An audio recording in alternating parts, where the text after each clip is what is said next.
Don't even think about it. Saboteur beasts are meant for transporting goods.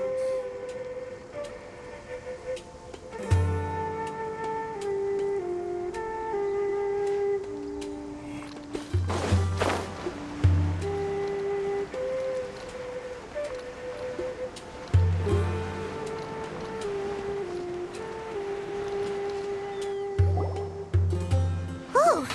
Candace, you're still fighting? You've been out here dealing with these creatures the entire time? Yes. They just keep coming in waves. I've lost count of how many I've defeated. Before I Here comes another wave! Leave this round to us. I got interrupted earlier, but now I have something to take my anger out on.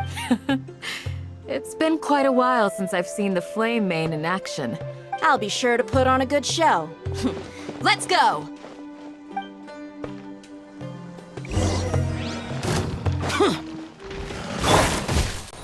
Settle down!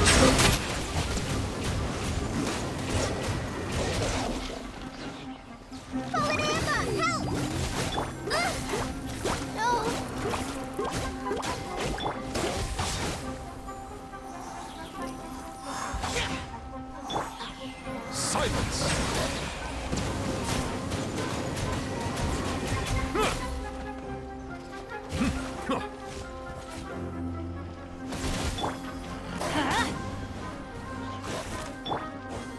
Settle down!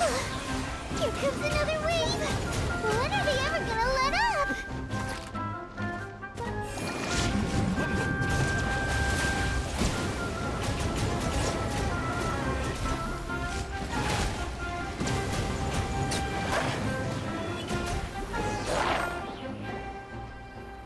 The creature stopped appearing.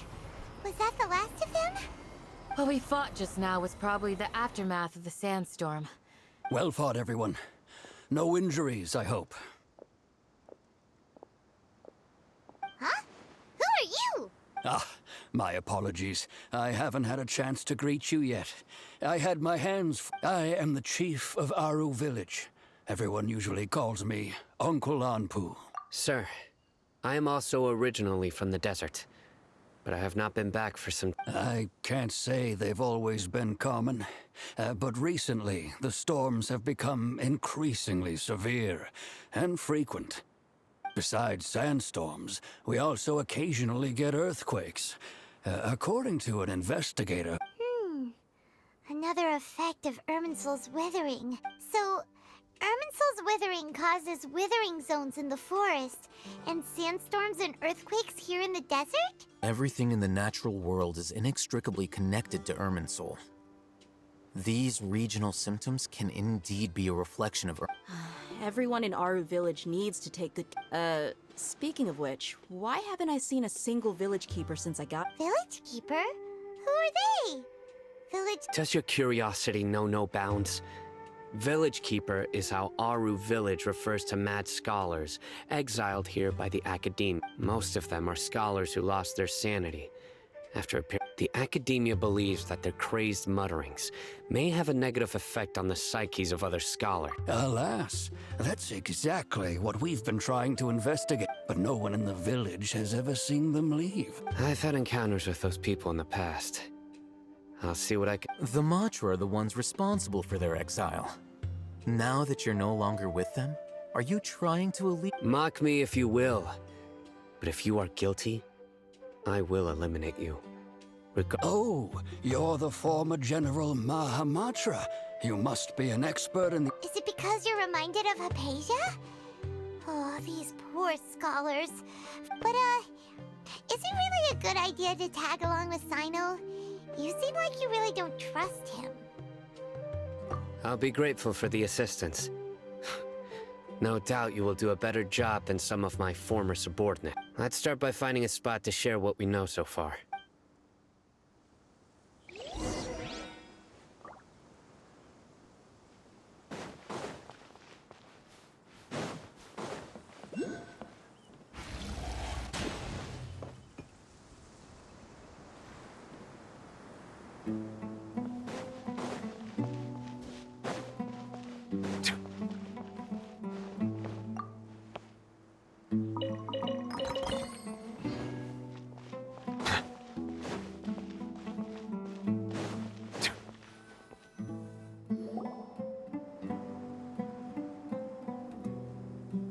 Although I've sent myself into exile, I'm still doing essentially the... Do you still have any questions for me before we start our investigation?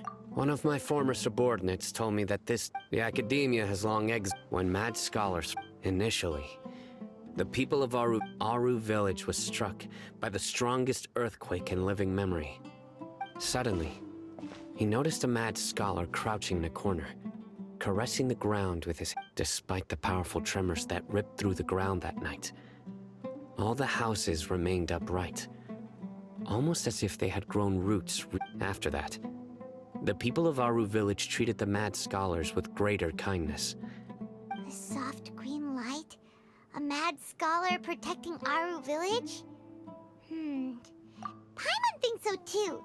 Actually, Sino, do you know if any of the mad scholars continued to wear their Akasha terminal? In theory, they would continue wearing them so the academia could still monitor their activities.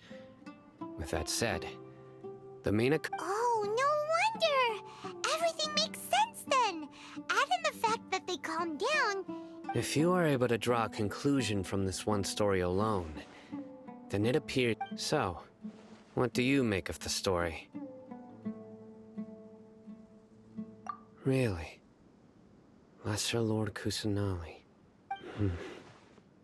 What? You don't believe us? Lesser Lord Kusanali was definitely using the Akasha... No, it's not so much that I don't believe you. I'm just struck by your reason. Lesser Lord Kusanali, the current Dendroarch. The academia has always placed far greater importance on the late Greater Lord Rukkhadevata. They've more or less ignored Lesser Lord Kusanali. And I've never... In addition, I've never heard any stories about Lesser Lord Kusanali and her deeds. No way! Nahida definitely exists! She's a... How should Paimon put it? She's a good archon who's kind and wise. Even if she's... I've spent many years interrogating criminals. Good! Then you should know that we're telling the truth. That look in your eyes. How can this be? To think. Our archon has been amongst us. Alright, now it's our turn to put our skills to good use for this. But easier said than done. Especially since we don't have any leads. Excuse me, are you here to help me? Huh? By the sounds of it, a resident of this village. My name is Isak. You'll... Is your grandpa... Hey, don't say that. Grandpa is just Grandpa. What? The person you're referring to is not a local. Yet you are. Grandpa is just Grandpa. I heard everything you said to the village chief. Please, you gotta take me with you. Ah, so you're the one who was eavesdropping on us, or... I was planning to go out and take care of whoever it was. Whoa. Haven wasn't kidding about Matra having sharp senses. Sino, he's just a kid. All he wants is to find his grandpa. Sorry, I was only listening in because I wanted to know where Grandpa went. All right. But first, let's come...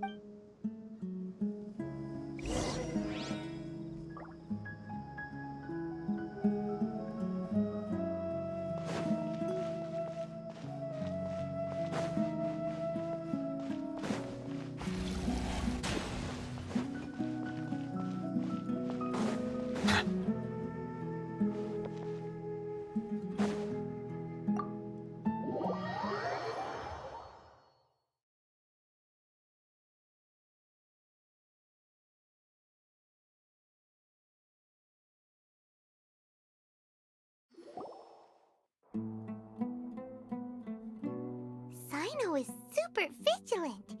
Is this what all the Matra are like? Ah, you're back already. We just wanted to confirm something with you. Do you know a boy by the name of Isak? I had a feeling he'd go looking for you. Huh? You knew this would happen? Yes. Although he tried his best to stay hidden, I still noticed him. Isak's parents were both Aramite mercenaries who rarely returned to the village after finding employment in the city. Unfortunately, it was only a few years before his grandpa passed away. Isak was still very young at the... Later, an elderly mad scholar arrived at the village. Isak thought the scholar bore a striking resemblance to his grandfather, and thus often. However, the scholar was unkempt in appearance and incoherent in speech. Although Isak referred to the man as his grandpa, one summer night, the oft mumbling and bumbling grandpa suddenly calmed down and seemed to become more lucid. He even noticed, so Grandpa walked up to Isak and patted him on the head. He even took Isak to the entrance of the village. The next morning, Isak woke up and wanted to go find his grandpa again, only to realize his grandpa no longer recognized him. It's said that those who saw the scholar claimed he no longer appeared to be crazy, but appeared to be living in his own world. Isak was thrilled that his grandpa was able to find peace and would follow him all the time, asking him things like, All this somehow just makes Paimon feel really sad. It seems like they both deserve so much better. Perhaps. Nearly everyone who lives in the desert has some form of hardship or regret. But even so, we must still continue on with our lives. It's also my reason for fighting. I must continue to protect this.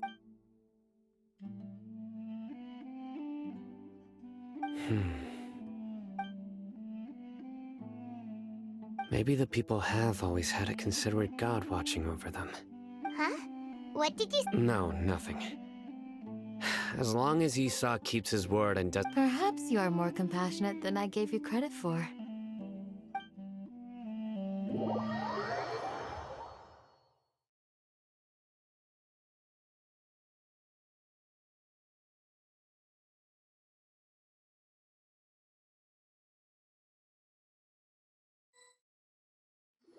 Hey, Isak! Oh, it's you. We've cleared